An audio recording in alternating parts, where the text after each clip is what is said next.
general estoy acostumbrada a charlar mucho con los participantes de estas instancias, pero bueno, puedo ver los chats, así que cualquier comentario que quieran ir haciendo me lo dejan ahí y yo lo voy mirando. Mi nombre es Malena Teberlin, yo soy diseñadora de servicios en Globant.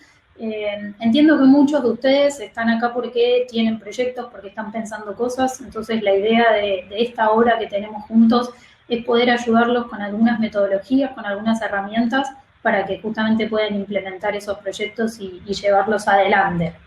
Entonces, de vuelta, los que se van sumando, lo que quieran ir dejando en el chat, yo voy a ir contestándolo, o si se les ocurren ejemplos o cosas que les pasan a ustedes en sus proyectos, está buenísimo también que lo vayamos compartiendo.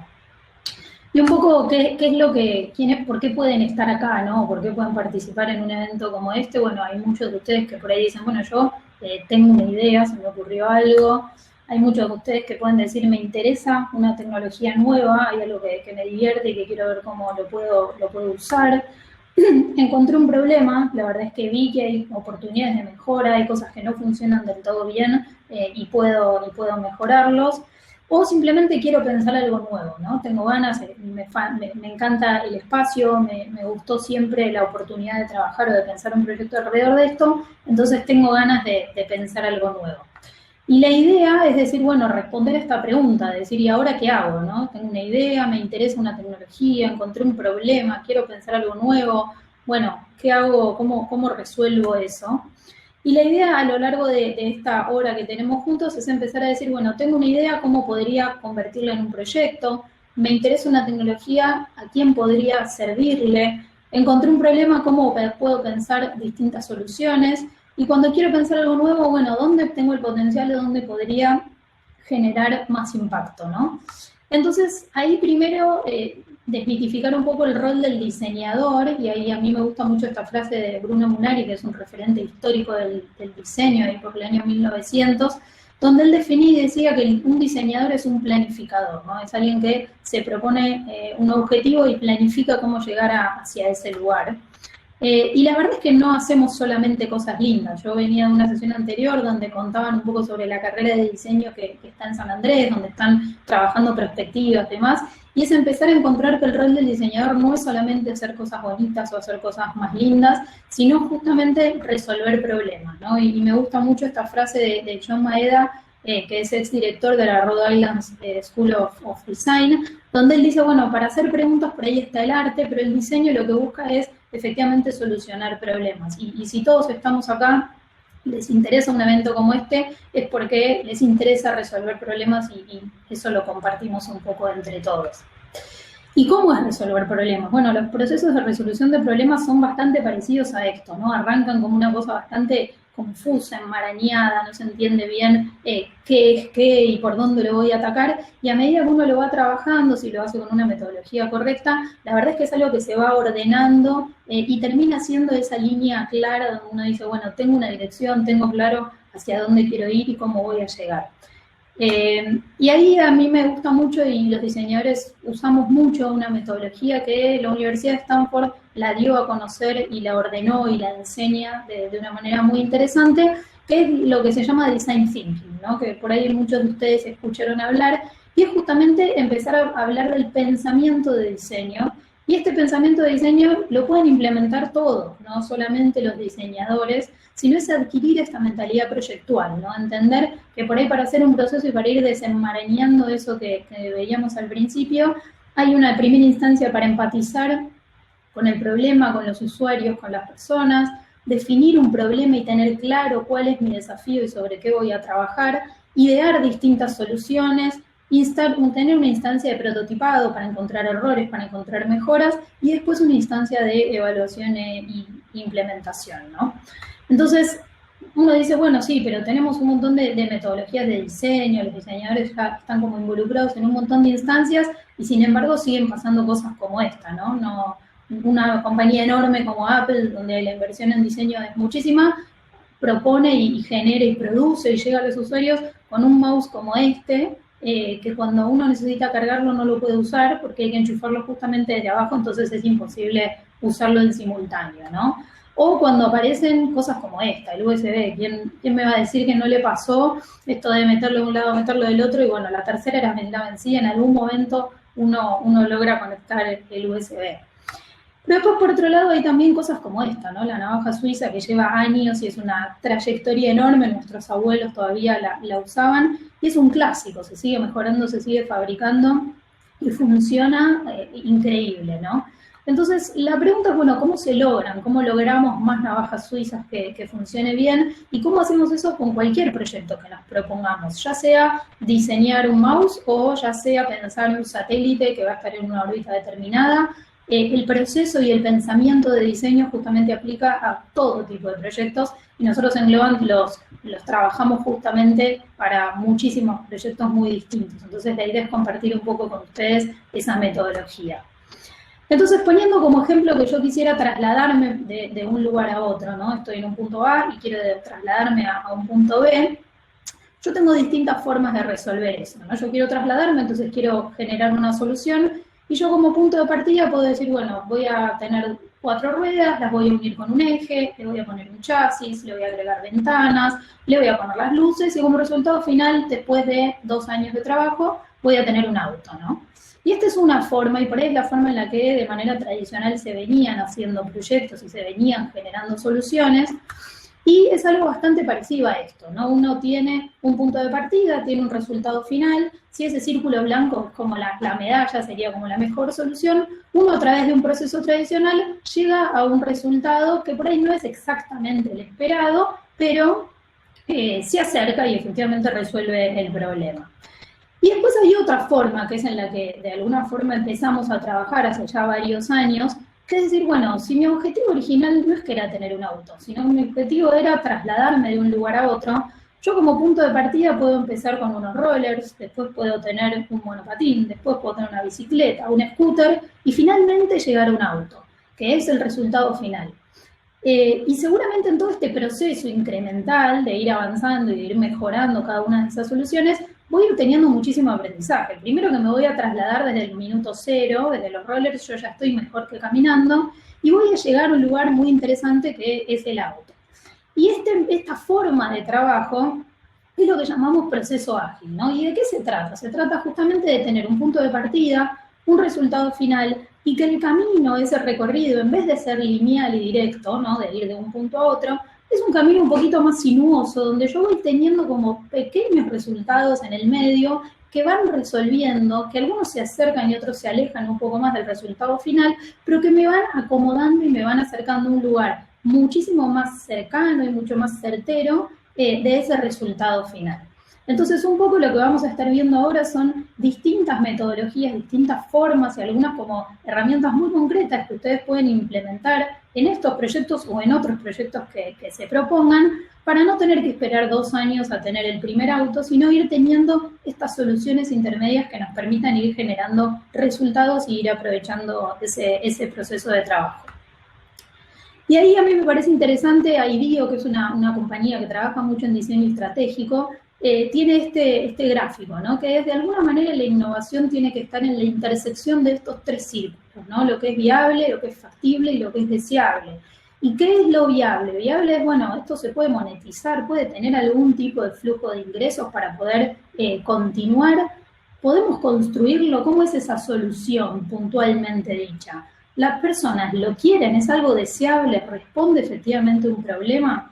Y muchas veces cometemos el error de pensar los proyectos desde solo alguna de estas 3 dimensiones. Por ahí tenemos muy clara cuál es la solución, pero no tenemos claro si responde efectivamente a un problema, no tenemos claro si es viable económicamente. Entonces muchos proyectos lo que vamos viendo es que se caen y se pierden porque justamente no van contemplando estas tres variables.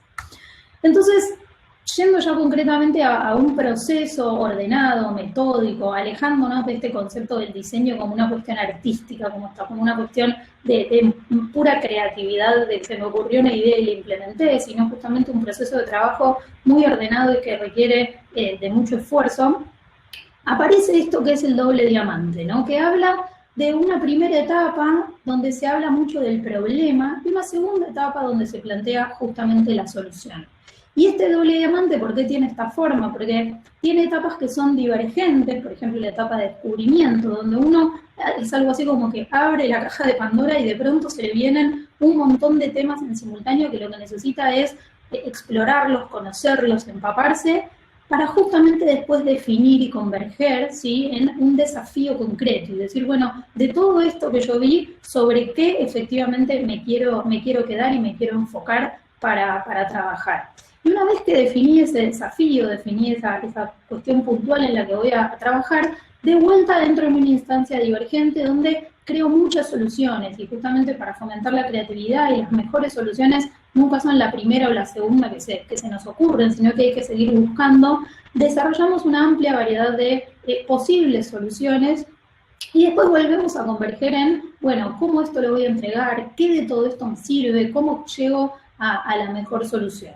Entonces, lo que vamos a hacer hoy es ir recorriendo un poco este doble diamante con algunas herramientas particulares para ver de llegar a esa intersección, esos tres círculos y cómo nuestros proyectos pueden apuntar hacia ese lugar. Y lo que decíamos recién, ¿no? Este primer diamante nos vamos a centrar en el problema. Muchas veces creemos que tenemos claro sobre qué vamos a trabajar y cuando nos ponemos a explicarlo, cuando nos ponemos a definirlo, no está tan establecido. Y por otro lado, abrir posibilidades, no juzgar, ser flexibles. En esta primera etapa es muy importante mantenernos lo más permeables posibles. Y después, una vez que definimos el desafío, sí, nos centramos en esa solución, tomamos decisiones, elegimos, definimos criterios, aplicamos juicio, clasificación, pero es mucho más adelante, ¿no? Mucho más en el proceso de creación justamente de la solución. Y acá me parecía interesante, y cuando hablo de diseñadores, no hablo de diseñadores que estudiaron diseño en una carrera, sino como cualquier persona que tiene una mentalidad proyectual, que encuentra un problema y que busca generar una solución. Hay a veces muchas diferencias entre lo que hacen los diseñadores y lo que efectivamente quieren los usuarios, ¿no? Y es interesante cuando lo que hace el diseñador empieza a estar atravesado por lo que entiende que quieren los usuarios. Y ese es un poco el camino que tenemos que empezar a recorrer. Acá un ejemplo que tengo, que a mí me gusta mucho. Esta es una intersección muy conocida en el centro porteño, en Buenos Aires, donde se puede ver en la primera imagen el dibujo que estaba en el suelo, cómo estaban establecidas las sendas peatonales, los espacios para estacionar, y donde se ve en rojo toda la gente que está en infracción, ¿no? Que está transitando por lugares donde supuestamente no debería transitar. ¿Y qué pasó? Se hizo un estudio justamente de lo que se llaman las líneas de deseo de las personas y empezaron a decir, bueno, esta esquina la tenemos que reformular porque efectivamente no está funcionando. Y se hizo esta reformulación que es la imagen de abajo, donde se decidió, bueno, hay espacios donde la gente espera, hay espacios donde la gente circula, el estacionamiento se da de esta forma. Entonces, en el primer lugar sería lo que los diseñadores hacen y se puede ver qué es lo que los usuarios desean, y en la segunda imagen podemos ver qué es lo que los diseñadores hacen cuando entienden y cuando comprenden qué es lo que los usuarios desean, ¿no? Son como dos instancias bastante diferentes. Y yendo ya como a lo concreto, vamos a enfocarnos en ese primer diamante que dijimos que era el área del problema. Y vamos a enfocarnos, cuando trabajamos en el área del problema, trabajamos en este círculo, ¿no? En lo deseable, en ver, bueno, cuál es el problema y si las personas efectivamente lo quieren, si lo necesitan. Y para eso vamos a tener estas dos instancias, la instancia de descubrir y la de definir. En primer lugar, la instancia de descubrimiento. Y ahí, bueno, nosotros tenemos estos desafíos que se plantean en esta instancia y que estamos todos acá porque querríamos resolverlos. Y la pregunta es decir, bueno, ¿dónde están las personas? ¿No? Si yo me voy a ir al espacio, si yo estoy generando una solución para algo tan lejos de dónde están las personas. Y acá resulta interesante decir, bueno, eso que estoy pensando, ¿para quién es un problema? ¿Por qué es un problema? ¿Qué limitaciones tienen esas personas con ese problema? ¿Qué necesitan? ¿Qué desean? ¿Cómo lo que yo estoy pensando de alguna manera va a ayudarnos? Y hay un recurso interesante, una herramienta que usamos mucho, englobante justamente el mapa de actores, ¿no? De decir, bueno, ¿qué pasa si yo profundizo en qué relaciones van a tener esos actores? Si yo identifico con quiénes me voy a vincular, porque yo digo, bueno, yo estoy creando un satélite y yo lo voy a enviar a un lugar determinado. Bueno, pero para hacer ese envío, ¿con quiénes me voy a tener que vincular? ¿Con qué equipos voy a estar trabajando?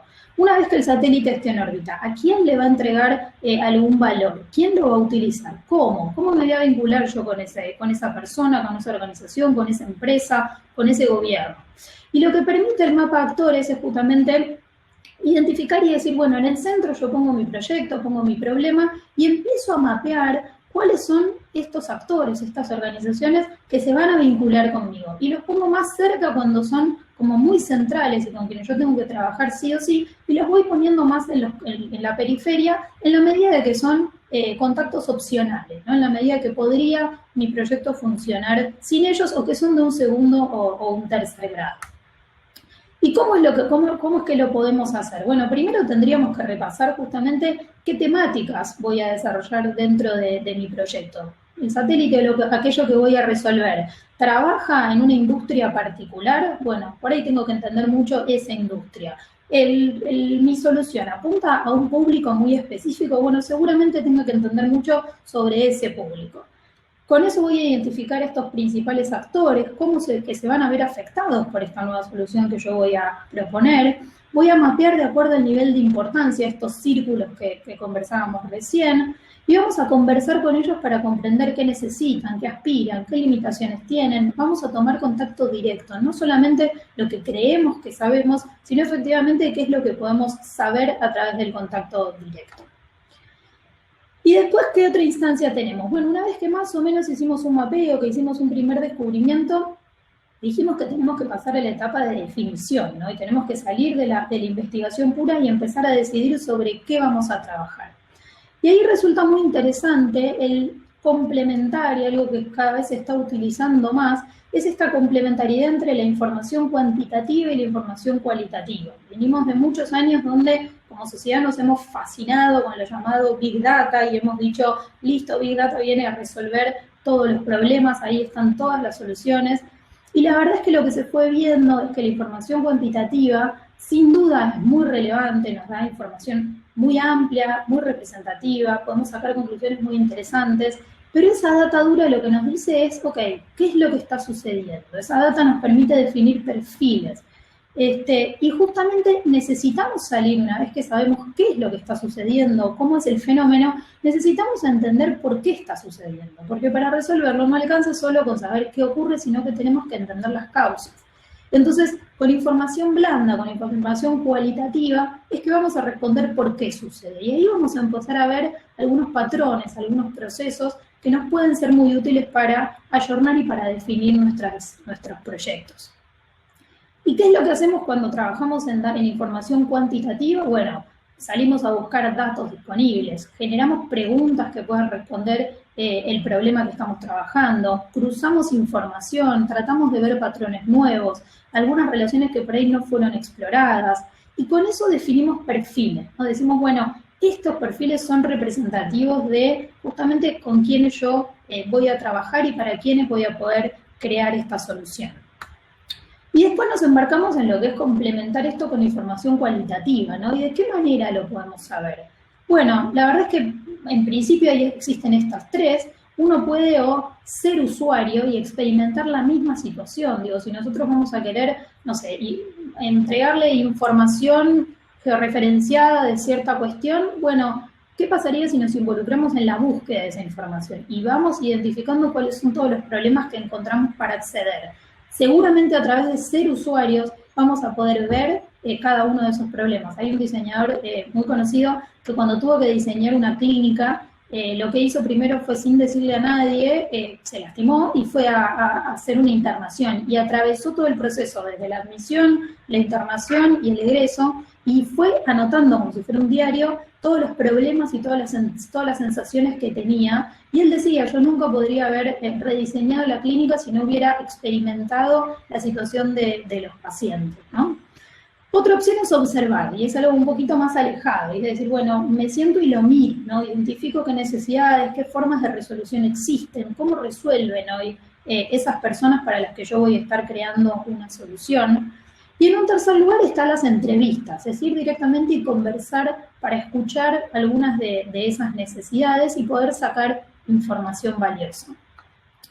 Entonces, de alguna forma, y a ver, yo sé que estoy pasando como muy rápido sobre todo esto, supongo que después van a poder acceder a la presentación o a la charla, sobre todo esto si buscan en internet hay un montón de información sobre distintas herramientas para cada una de las etapas, hay un montón de toolkits, de herramientas, la verdad, bastante bien explicadas. Pero una vez que nosotros trabajamos en este primer diamante, podemos decir que, bueno, tenemos un desafío, ¿no? Ya entendimos la población, ya entendimos al usuario, hicimos nuestra investigación y sabemos específicamente de toda esa área del problema sobre qué nosotros vamos a decidir trabajar.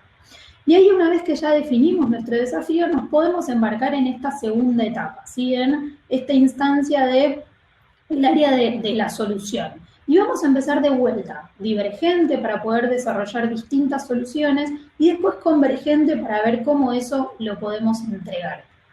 Acá hago una pausa, si ustedes quieren, mira, acá llegué recién, escuché Diamante, ¿están hablando de Design Thinking? Sí, estamos hablando de Design Thinking exactamente como una posible metodología para trabajar un diseño centrado en las personas y asegurándonos de que cumpla tanto lo factible como lo deseable como lo monetizable, ¿sí? Entonces, vamos a adentrarnos en el segundo diamante. Mientras tanto, les recuerdo para los que se fueron sumando, si quieren ir dejando preguntas o comentarios en el chat, más que bienvenido también. Yo las voy mirando y si no, las dejamos para el final. Entonces, cuando nos adentramos en este segundo diamante, que es el área de la solución, ¿sobre qué vamos a estar trabajando? Bueno, vamos a estar trabajando específicamente sobre si eso no es factible, ¿no? Esa solución que tenemos pensada, ¿la podemos construir, sí o no? Y ahí, ¿qué es lo que vamos a tener? Vamos a tener estas como tres instancias. Vamos a tener una instancia de ideación, donde dijimos es divergente, vamos a pensar muchas soluciones diferentes al mismo problema para quedarnos con esa que es la mejor o con una combinación de las mejores. Después vamos a entrar en una instancia de prototipado y por último vamos a ver cómo podemos entregar y hacer llegar esa propuesta a los usuarios finales. Entonces, yendo a esta instancia de ideación, esta primera etapa del área de la solución, un recurso que realmente es muy conocido y muy efectivo es la lluvia de ideas, ¿no? Y acá la recomendación es justamente juntarse con otros, no trabajar en solitario. Hay veces que aparece como este miedo a compartir las ideas. La verdad es que vivimos en una época y en un contexto en el cual una idea solo por ser una idea no es más que una charla de café y lo que decimos siempre es lo que vale y el esfuerzo grande está justamente en esa implementación. Entonces, juntarse con otros, pedir ayuda, armar equipos de trabajo, construir sobre las ideas de los demás. En esta instancia nunca ser prejuicioso, nunca decir que algo no es posible. Justamente lo que hay que fomentar es pensar muchas ideas muy distintas, mantenerse enfocado en el tema, tampoco es que queremos dispersarnos y pensar ideas para cualquier cosa. Ser muy visual, la verdad es que a veces nos resulta difícil ser visuales y escribimos palabras y palabras y palabras y como ya se ha dicho muchas veces, una imagen vale más que 1000 palabras, entonces intentar hacer ese paso y ser visual, y en este momento ir por la cantidad, tratar de tener justamente decenas, cientos, muchas ideas que puedan responder a un mismo problema. ¿Y cómo es que lo podemos hacer? Bueno, lo comentábamos recién. Primero hacerlo de forma colectiva, no hacerlo solos. No hay nada más triste que hacer una sesión de ideación individual. Es muy frustrante, es muy poco inspirador. Entonces, convocar a otros a que nos ayuden a pensar. Enfocar en el desafío, pensar ideas tangibles, no generar adjetivos, ideas abstractas como estaría bueno que... No, concretamente, ¿qué es lo que tendría que hacer? Y por otro lado, hacerlo justamente basado en hallazgos, ¿no? No solamente en lo que nos gustaría, en cómo nos imaginamos que debería ser, sino, bueno, basado en hallazgos, en evidencia, en toda esa información que hemos conseguido en esta primera etapa de análisis e investigación sobre el problema. Una vez que tenemos muchas ideas, realmente hemos hecho un barrido muy bueno de todas las alternativas que tenemos, la idea es poder adentrarnos en una instancia de prototipado. ¿Y por qué es importante prototipar? ¿No? Es algo que por ahí a veces no estamos muy habituados y estamos como muy ansiosos y decimos, bueno, ya tenemos esta solución, entonces la voy a implementar. Y es muy importante prototipar, porque no sé si les ha pasado, pero cuando uno cree que está siendo muy claro y está expresando una idea, no siempre los demás la entienden de la misma forma, ¿no? Uno dice A y hay uno que se imagina un triángulo, otro se imagina un alfa y otro se imagina una minúscula. Y eso sucede porque si yo a ustedes les digo silla, seguramente las 48 personas que están escuchando se imaginen y piensen sillas diferentes. Probablemente todos piensen una silla, pero no va a ser la silla que me estoy imaginando yo. Entonces, ¿qué es lo que necesitamos? Entre que yo diga silla y que ustedes interpreten, necesitamos algo en el medio. Yo necesito algo tangible, algo visual, algo que muestre exactamente qué es lo que yo estoy queriendo decirles. Y eso es un prototipo. Ese prototipo es ese artefacto que yo pongo en el medio entre lo que yo estoy pensando y lo que ustedes están entendiendo. ¿Y qué es lo que vamos a hacer? Vamos a tratar de trabajar con prototipado rápido para crear objetos, imágenes que nos permitan comunicar nuestras ideas, que nos permitan tangibilizar las soluciones, que nos permitan testear, probar. ¿Para qué? Para justamente poder cambiarlo. Y que sea como un medio para responder preguntas. El objetivo de un prototipo no es funcionar bien ni confirmar nada, sino que el objetivo es todo el contrario, ¿no? Es responder preguntas y ver qué cosas tengo que cambiar. Y muchas veces, la verdad es que en muchos proyectos donde estuve involucrado me dicen, bueno, sí, vamos a hacer un prototipo, o sea, un piloto. Y no tienen nada que ver, son dos cosas muy distintas. ¿Y cuál es la diferencia, las diferencias básicas entre un prototipo y un piloto? Un prototipo es de bajo costo, es de bajo riesgo, como justamente costó poco dinero, llevó poco tiempo implementarlo, no tiene mucho riesgo. Lo que busca es fallar, busca equivocarse y tiene el espíritu de la equivocación, busca cambiar, busca que no mantenerse de la misma forma y siempre es diferente al producto final. Y ese es el éxito del prototipo. En cambio, un piloto suele tener un costo más alto porque se exige ser mucho más parecido al producto final. Como tiene un costo alto, tiene un riesgo más alto.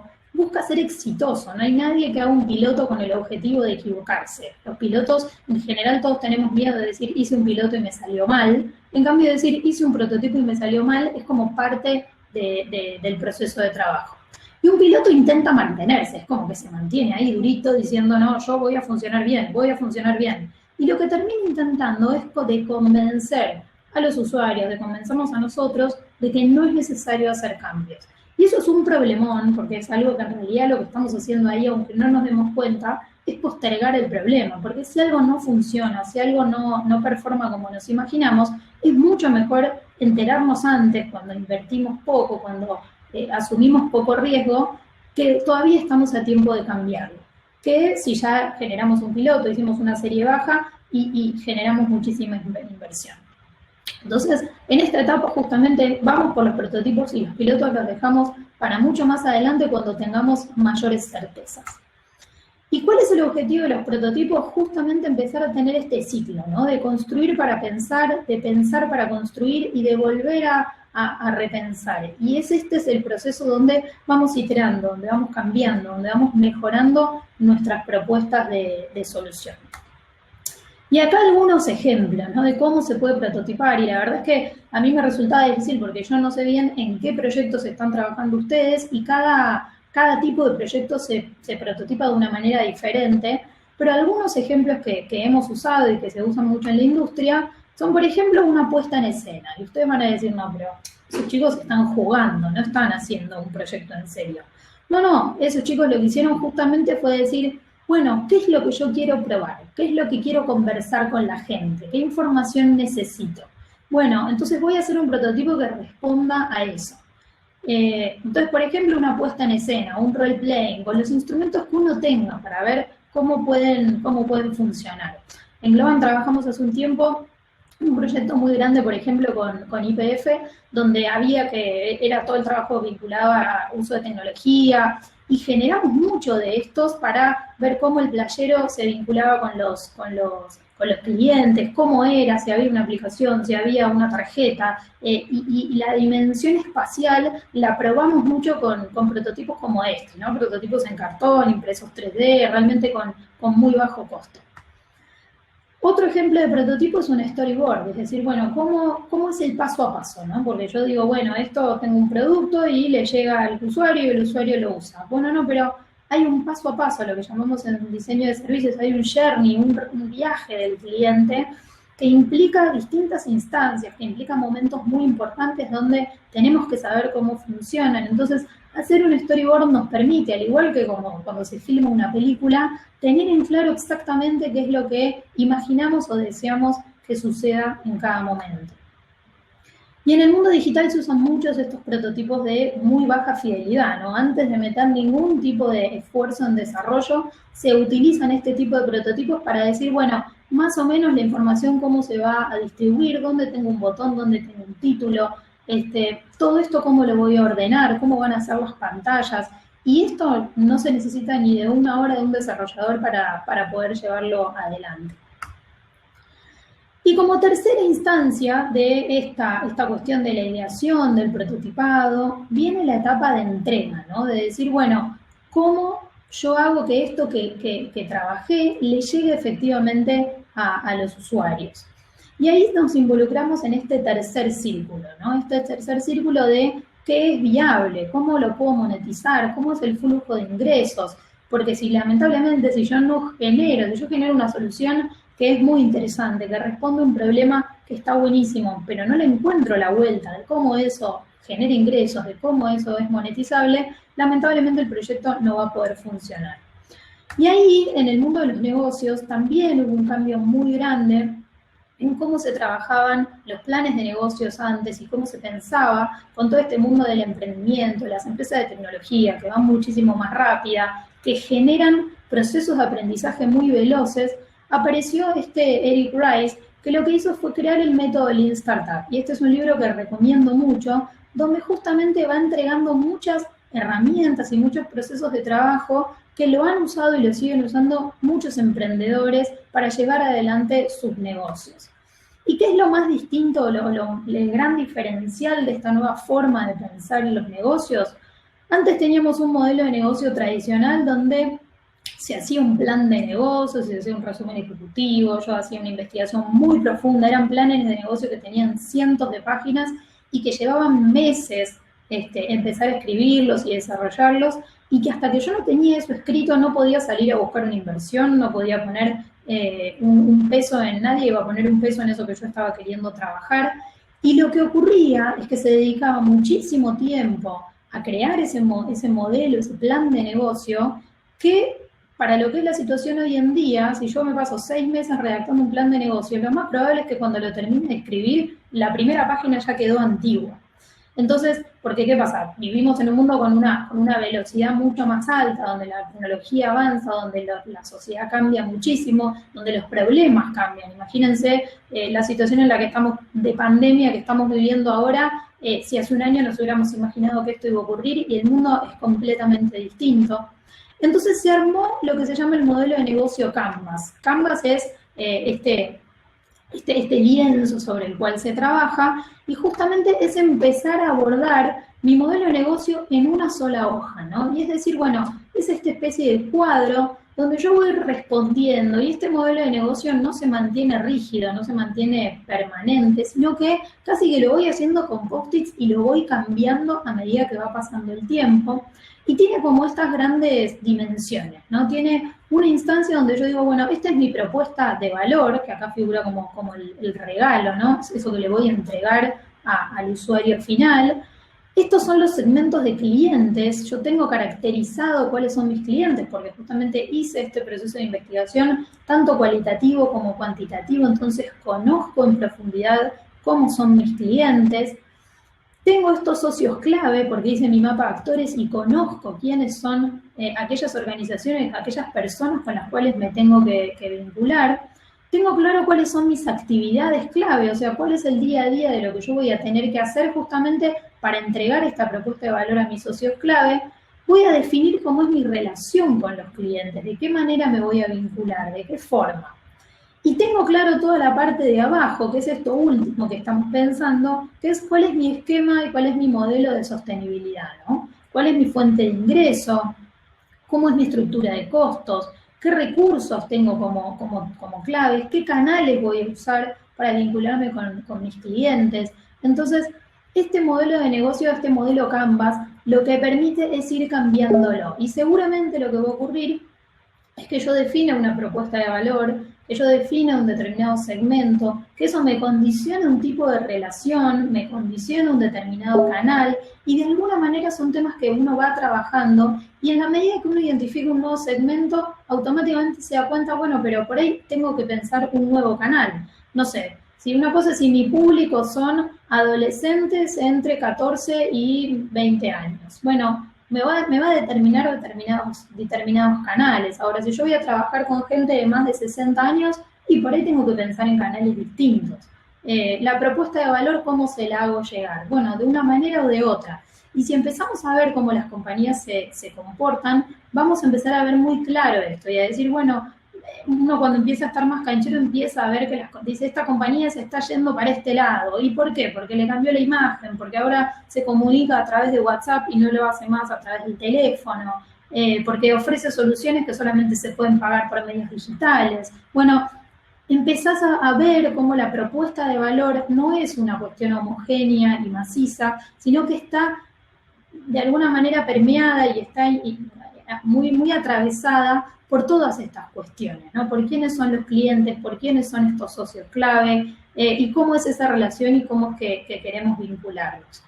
Entonces, de alguna manera, recorriendo todo este camino, este doble diamante, resulta interesante para poder abordar proyectos, ¿no? Para decir, bueno, yo por ahí tengo muy claro cuál es mi solución, pero me faltaba trabajar estas dimensiones. O no, por ahí tengo muy claro quién es mi usuario final, porque reconozco muy bien el problema que tiene, pero me falta pensar cuál es la solución. Entonces, la idea de esta conversación y de esta charla era empezar a dimensionar que pensar soluciones, pensar este mundo por diseñar, está atravesado por muchísimas dimensiones distintas y hay muchas herramientas y hay muchas metodologías que justamente pueden funcionar y que pueden servir para acompañarnos y para guiarnos un poco en estos procesos que a veces parecen que son muy largos, que generan mucha incertidumbre, y por lo menos yo soy muy partidaria de que si uno los pauta y los ordena y les asocia herramientas muy concretas, realmente el camino es mucho más fácil de transitar. Entonces, de alguna manera, así es que podríamos llegar a este gurú, esta panacea de la innovación, ¿no? De decir, bueno, ¿qué es lo viable, qué es lo factible, qué es lo deseable, cómo lo podemos trabajar y cómo podemos llegar a ese lugar? Yo pensé que no nos iba a alcanzar el tiempo, pero estamos bien de tiempo, así que lo que les ofrezco es repasar un poquito las preguntas, qué es lo que por ahí si quieren contar, me encantaría poder charlar, pero si quieren contar a través del chat, por ahí cómo lo ven, si les parece que les sirve, compartir un poco los proyectos en los que ustedes están trabajando. Acá veo una pregunta de Florencia Araya, que dice, ¿no te parece que el diseño industrial no está debidamente incorporado en la industria espacial? Bueno, a ver, y lo conversábamos al principio, yo creo que el diseño en general está muy asociado, o hay como un prejuicio de que el diseño está simplemente para hacer cosas lindas, ¿no? Como para embellecer un poco más la realidad. Y la verdad es que el diseño está cada vez más trabajando, y hay muchos diseñadores que empiezan a trabajar sobre esto de tener mentalidad proyectual, que no es nada más y nada menos que lo que conversamos en toda esta charla, es decir, tengo un problema y cómo llego a una solución.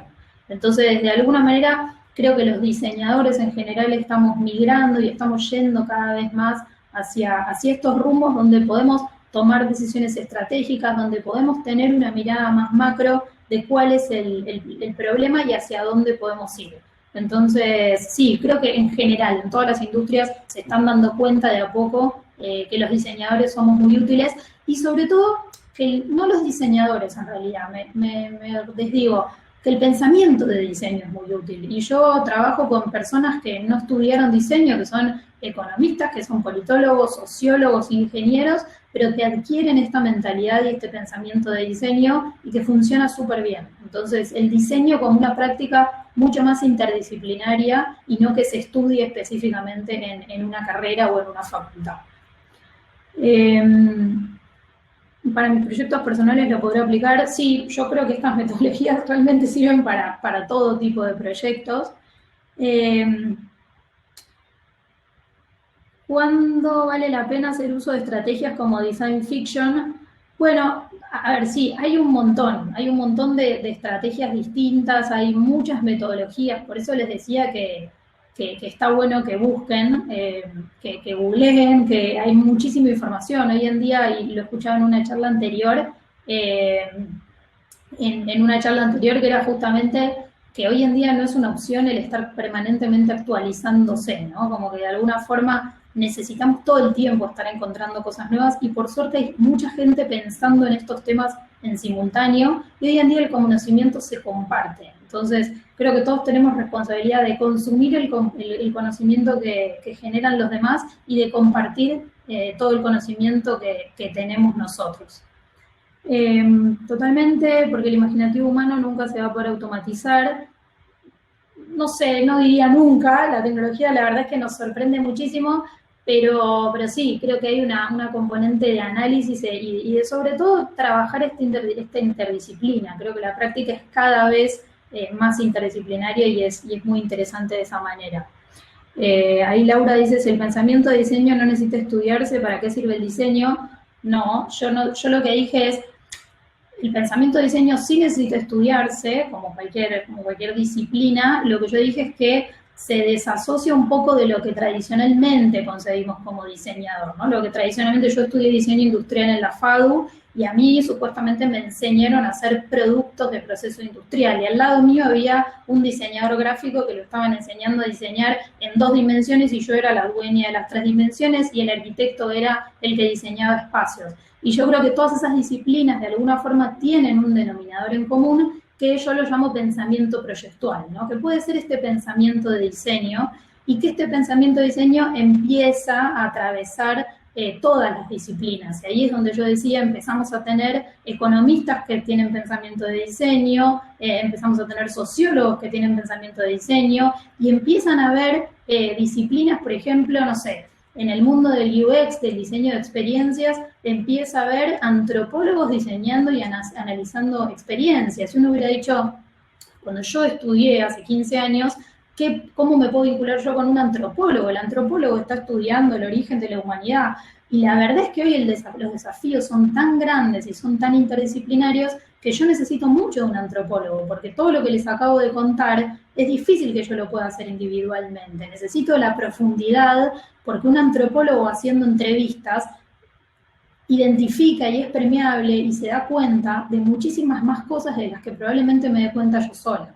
Entonces, y por ejemplo, o sea, empiezan a haber estas nuevas disciplinas que son necesarias para crear proyectos. Y nosotros en Globant lo tenemos muchísimo, con esta lógica de distintos estudios y de ir para cada proyecto armando estos pods donde generamos perfiles distintos porque sabemos que un problema complejo se resuelve a través de un equipo interdisciplinario.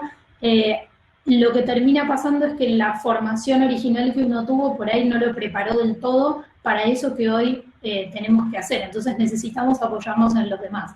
Y ahí es donde digo, el pensamiento de diseño es algo que nos puede atravesar y que nos puede ordenar a todos. Hoy en día se está usando pensamiento de diseño incluso para pensar políticas públicas. O sea, algo que tradicionalmente eran dueños los politólogos, los sociólogos, los abogados, los que antes diseñaban políticas públicas eran los abogados, y qué distinto es una política pública diseñada por un abogado versus una política pública diseñada por un diseñador, por alguien con pensamiento de diseño. Entonces, ahí es donde me parece que encontramos el valor del pensamiento de diseño, no como una profesión en sí misma o como una cuestión técnica individual, sino como una cuestión transversal. La tecnología del gobierno me parece una combinación clave para el futuro. Bueno, sí, seguramente, pero ahí también es interesante, y a mí me parece interesante en un lugar como este, donde el foco está muy puesto en la tecnología y en el avance tecnológico. Me parece que también es necesario dimensionar cómo la tecnología permea y cómo toca la dimensión humana, ¿no? Cómo, por ahí de todo lo que yo les fui contando, hablé muy poco de tecnología, y a veces creemos que los avances son meramente incorporación tecnológica, y la incorporación tecnológica conlleva y necesita también de un acompañamiento desde lo humano y desde lo ambiental muy diferente, ¿no? Entonces, ahí es donde digo, bueno, por ahí concebíamos que solamente lo importante era tener un elemento novedoso tecnológico, y con eso no alcanza. Si yo no tengo claro ese elemento, qué es lo que va a aportar en términos de solución, con qué personas o a qué usuarios y qué problemas va a resolver, seguramente quede como una cuestión medio despojada y que no tenga mucho éxito. Entonces, la incorporación de la tecnología, sin duda, y nos volvemos todos cada vez más digitales, y cuando hablamos de digitalidad no hablamos solamente de incorporación de tecnología, sino de nuevas capacidades, de nuevas formas de vincularnos, y eso creo que lo vemos mucho en cómo estamos atravesados, por ejemplo, con esta pandemia, ¿no? Evidentemente incorporamos tecnología como no lo habíamos hecho nunca, pero junto con esa incorporación vinieron muchos desafíos que no son solo tecnológicos, que son vinculados a nuestro día a día, a cómo funcionamos trabajando desde casa, con los chicos, cómo se alteró la vida familiar. La tecnología está sin duda y vino para quedarse y está cada vez creciendo, pero tenemos que ver cómo contemplamos esos otros factores, ¿no? Pensamiento de diseño como fórmula transversal, sí, sin duda, y como framework de abordaje a proyectos, de lo que sea. La verdad es que un poco lo que vamos viendo en Globant, y por eso la práctica y el estudio del diseño va creciendo cada vez más, y en una época estaba en proyectos muy específicos, muy asociados ahí Laura te escuchaba en la charla anterior, donde se asociaba a los diseñadores como para comunicar los proyectos, ¿no? Se los involucraba como en la última etapa del proyecto. Y hoy en día hay muy pocos proyectos de Globant que sean integrales, donde no haya involucrados diseñadores desde el primer momento, ¿no? Porque este pensamiento de diseño es algo transversal, es algo que colabora en todas las etapas y que sirve muchas veces para mantener ordenado ese norte y estas distintas dimensiones que hay que tener en cuenta. Y me parece súper interesante que lo tengamos en cuenta para todos los que estamos haciendo proyectos y para todos los que están participando de esta sesión y de este evento, que vienen con una idea y que como empezábamos al principio de la charla, donde por ahí muchos no estaban, donde tienen una idea, donde les gusta una tecnología, donde se entusiasmaron con un problema, o donde simplemente quieren hacer algo nuevo, creo que el pensamiento de diseño y esta estructura de trabajo les puede ayudar mucho a ir desde esta cuestión incipiente inicial y llegar a un proyecto desarrollado. Así que me parece que por eso el sentido de esta sesión, me hubiera encantado poder hacerla con un taller, con todos ustedes presentes y ir construyéndolo juntos, pero que bueno, sirve como puntapié inicial para empezar a pensar los proyectos de esta forma. No sé si alguien más tiene algún comentario, si alguien quiere contar por ahí el proyecto, nos quedan 10 minutitos, pero si alguien quiere contar el proyecto en el que está trabajando, o no sé si lo están trabajando en equipos, ahí un consejo muy, muy grande es tratar de formar equipos. Trabajar de forma individual es muy complicado y tradicionalmente los inventores o quienes creaban soluciones nuevas a veces eran trabajos muy solitarios, y lo que se fue viendo a lo largo del tiempo realmente es que es muy importante trabajar en equipo y tratar de armar equipos lo más diversos posibles. Y a veces es difícil porque uno dice, bueno, pero quiero vincularme con gente que sea lo más parecida a mí posible, pero tratar de vincularnos con personas diferentes, con disciplinas distintas, lleva a los proyectos hacia lugares mucho más ricos, mucho más interesantes. Bueno, no sé si tienen algún otro comentario, algo que quieran compartir. Me encantaría que puedan hablar. Acá. ¿En qué medida ha cambiado el escenario de operación de un diseñador en la actualidad respecto al momento en el que te formaste? Todo. En el momento que yo me formé como diseñador industrial, a nosotros nos formaban para crear objetos. O sea, el diseño industrial estaba netamente asociado a la creación de objetos. Lo que era la etapa de investigación, el usuario casi que no aparecía en la instancia de formación. Nosotros creábamos objetos en el éter, como en el aire, eran como un render en nuestro panel. Y de a poco yo veo que, cambió mucho la formación, hoy en día la carrera es muy distinta, y se va adaptando y se va ayornando a estas nuevas necesidades, pero creo que hoy el campo de trabajo del diseño es muchísimo más amplio. Antes uno salía, o cuando yo salí de la facultad, el lugar tradicional era ir a trabajar en un estudio de diseño donde trabajábamos con otros diseñadores y creábamos productos. Entonces uno tenía un recorrido ascendente donde entraba medio como dibujante o renderista y de a poquito iba pudiendo diseñar y opinar. Y después algún día uno por ahí se volvió un emprendedor, creaba una línea de productos propia y ese era el recorrido. Y en ese momento las empresas grandes casi no contemplaban la incorporación de diseñadores, por esto, ¿no? Porque los diseñadores estábamos vistos como algo muy pegado a la cuestión artística y no tanto asociado a la resolución de problemas. Me acuerdo, yo estudié diseño industrial y me decían, ¿cómo no estudiaste ingeniería? O sea, como que la carrera seria era la ingeniería y los que estudiábamos diseño era porque éramos un poquito más vagos, ¿no?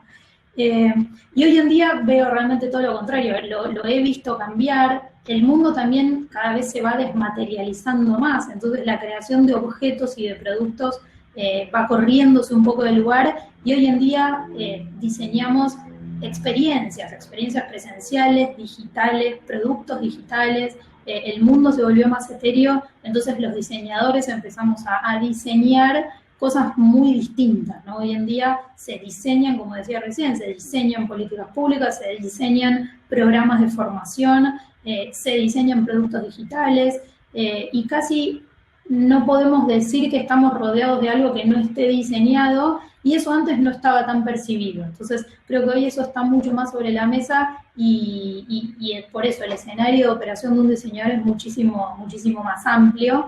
Además de que hay una gama de expertices y de especificidades muchísimo más amplias que cuando yo me formé. Por eso me parece muy interesante, Laura, esto de empezar a pensar en la práctica del diseño como una cuestión transversal, más allá después de qué aplicación puede tener.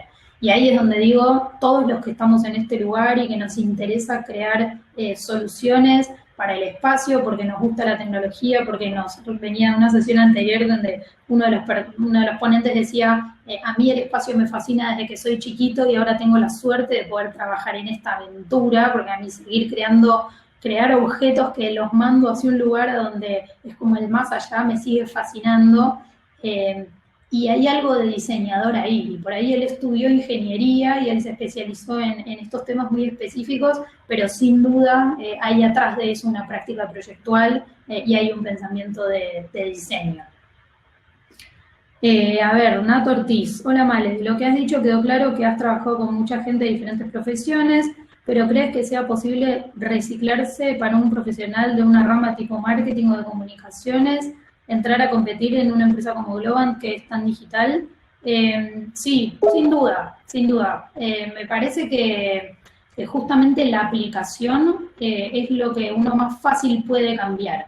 Y creo que hay que hacer mucho foco en entender y profundizar mucho más en metodologías de trabajo, en entender la razón de por qué hacemos lo que hacemos, de cómo lo hacemos, y después esa aplicación realmente es muy diversa. Entonces, sí, primero porque creo que la demanda de este tipo de trabajo va a ser cada vez mayor, lo vemos en Globant y lo vemos en otras compañías que cada vez tienen más trabajo y más desafíos asociados a esto.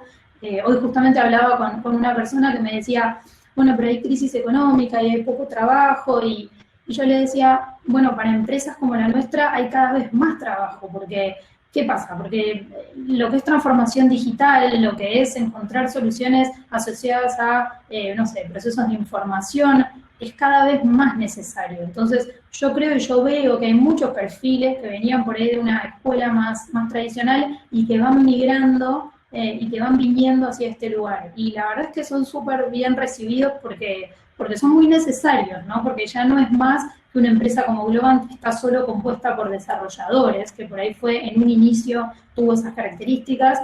A lo largo del tiempo se diversificó muchísimo, y no tengo los números ahora, pero estoy segura de que no son todos desarrolladores y que hay muchísimas personas con perfiles y con habilidades muy distintas. Entonces, sí, me parece que está del reentrenamiento, de adquirir nuevas capacidades, y creo que hay un montón de información, y como decía antes, muy disponible, incluso de manera gratuita, y que somos todos responsables de consumir, ¿no? Y de compartir. De todos los que estamos acá, seguramente hay muchos de ustedes que atraviesen procesos interesantes, entonces los invito a que lo escriban, a que lo compartan, a que lo difundan, porque hay mucho aprendizaje que se genera entre nosotros, entre lo que se llaman las comunidades de práctica, ¿no? Entre gente que estamos en el barrio trabajando y haciendo proyectos, y no es más que compartirlo y que socializarlo con los demás.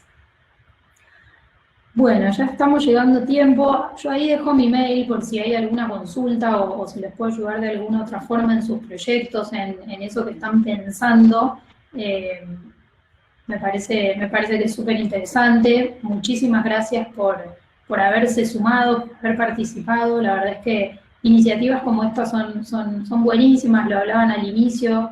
Resulta muy inspirador abrir estos desafíos y que realmente cualquier persona pueda participar, que hayan podido escuchar a las personas que estuvieron hoy contando de INVAP, de Satellogic, de distintos lugares, sus experiencias. Creo que resulta muy inspirador y ojalá que por más que lo hicimos de forma remota, que podamos llevarnos esos contactos y esas personas que consideramos que pueden ayudarnos a implementar nuestros proyectos y justamente a hacerlos realidad. Que creo que al fin de cuentas es como lo más valioso de estos encuentros. Así que muchísimas gracias y por mi lado quedo súper a disposición de lo que necesiten.